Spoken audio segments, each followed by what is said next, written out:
Exercício inédito testou como a agência reagiria a uma supererupção solar como a de 1859, capaz de deixar o mundo desconectado em minutos. A Agência Espacial Europeia simula tempestade solar que poderia apagar satélites. Imagine um apagão global no espaço e na Terra, satélites sem controle, GPS fora do ar, eletrônicos falhando e redes elétricas entrando em colapso. Foi esse o cenário extremo simulado por engenheiros da Agência Espacial Europeia, essa na Alemanha, em um exercício inédito que colocou à prova a capacidade humana de reagir a uma tempestade solar de grandes proporções. A experiência realizada no Centro Europeu de Operações Espaciais, ISUC, em Darmstadt, reuniu dezenas de engenheiros e especialistas em clima espacial para enfrentar de forma simulada o pior pesadelo possível para a infraestrutura tecnológica moderna. Uma supertempestade solar como a que atingiu a Terra em 1859, conhecida como Evento Carrington, a mais intensa já registrada. Na época, o planeta ainda vivia a era do telégrafo. Mesmo assim, a tempestade foi capaz de causar incêndios nas linhas de transmissão e iluminar o céu noturno em cores avermelhadas até regiões tropicais. Países como Cuba tiveram até registros de auroras. Hoje, com o mundo totalmente dependente de satélites, internet e sistemas elétricos, um evento semelhante teria impactos catastróficos. E é exatamente esse tipo de cenário que a ESA quer evitar. Chumbo, como metal pesado, tóxico, afeta crianças no Brasil e no mundo décadas. Após proibição, explosão solar registrada pela sonda solar Orbiter da ESA em 30 de setembro de 2024, o evento durou cerca de 15 minutos e liberou uma radiação intensa, com potencial de interferir em comunicações na Terra. Uma erupção que veio com tudo. O exercício fez parte da preparação para o lançamento do Sentinel-1D, novo satélite europeu de observação da Terra, previsto para decolar em 4 de novembro. O teste começou de forma normal, simulando o lançamento e as primeiras operações do satélite, com todos os sistemas funcionando e as comunicações estáveis. Poucos minutos depois, contudo, os dados começaram a apresentar falhas e o sinal do satélite ficou instável, como se tivesse sido atingido por uma forte erupção solar. Entenda, uma erupção solar é uma explosão de energia na superfície do Sol causada pelo rompimento de campos magnéticos. Em poucos minutos, ela aquece o plasma a milhões de graus e libera radiação que pode interferir em satélites, GPS e comunicações na Terra. Segundo a ESA, o objetivo dessa fase era comparar a resposta da equipe a esse cenário extremo, em que uma erupção solar simulada de intensidade semelhante às maiores já registradas atingiria virtualmente o satélite, gerando falhas nos sistemas de comunicação, radares e navegação, exatamente como ocorreria durante uma tempestade solar real.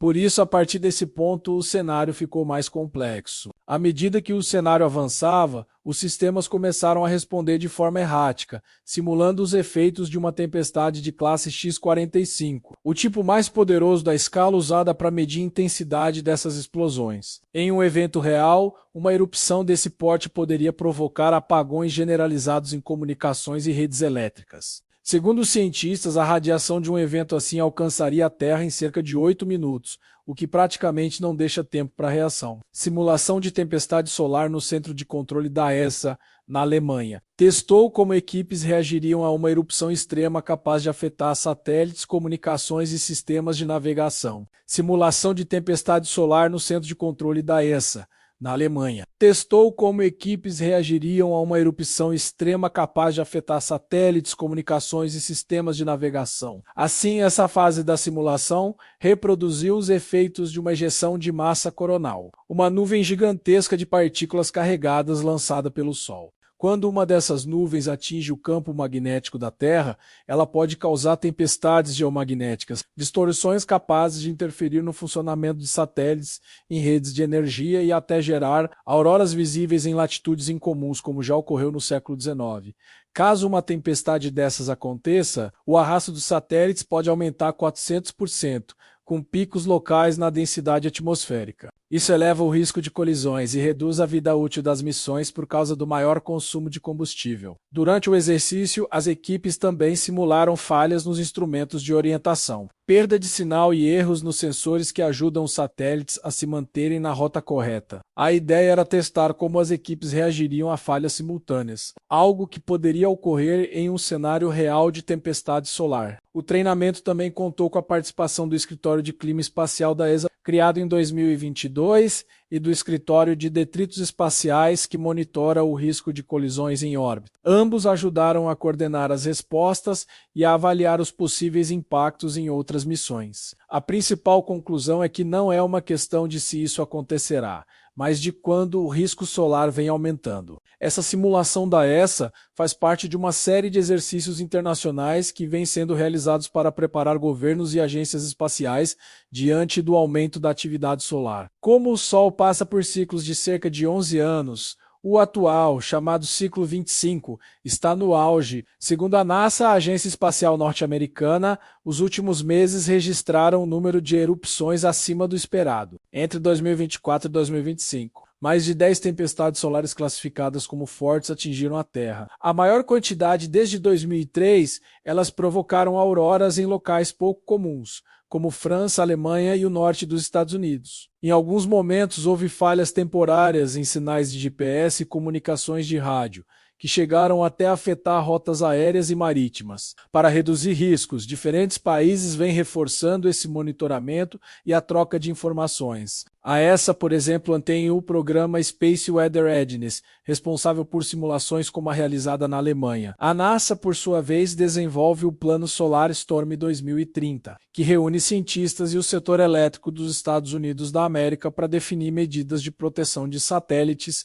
e redes de energia. Agências dos Estados Unidos, Europa, Japão e Canadá também realizam treinamentos conjuntos de resposta rápida, usando dados de satélites como o Solar Orbiter e o SOHO, que observam o Sol em tempo real. Esses testes ajudam a definir protocolos de alerta e a melhorar a comunicação entre centros de previsão. De acordo com especialistas, a meta é simples: não ser pego de surpresa. As tempestades solares fazem parte do comportamento natural do Sol e, embora a maioria cause apenas pequenas interferências, os órgãos de monitoramento querem garantir que o mundo esteja pronto caso uma erupção mais forte volte a ocorrer. Erupção solar extrema registrada em 2003 pelo Observatório SOHO. A explosão 28 vezes mais poderosa que uma típica flare de classe X. Lançou bilhões de toneladas de plasma a mais de 8 milhões de km/h no espaço.